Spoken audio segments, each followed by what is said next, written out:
Hello दोस्तों, ये देखिए हमारे पास वेक्टर अलजेब्रा का बहुत ही इजी क्वेश्चन है, क्लास 12th का है। Find the value of X Y and Z so that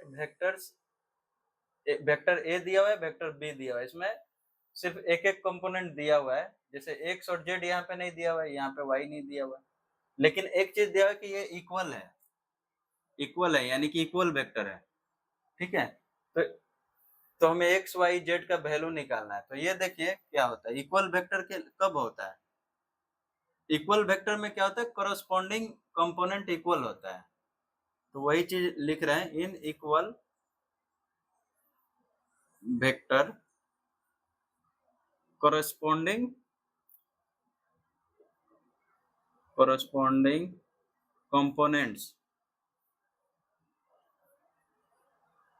corresponding components are equal,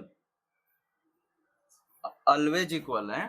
ठीक है, in equal vector corresponding components are always equal. ठीक है, तो कोरोस्पोंडिंग कौन सा होगा, जैसे ये एक्स का, यानी कि x के जगह पे क्या होगा, x इक्वल टू मेरा 2 हो गया, और y इक्वल टू क्या हो जाएगा, ये भी 2 हो जाएगा।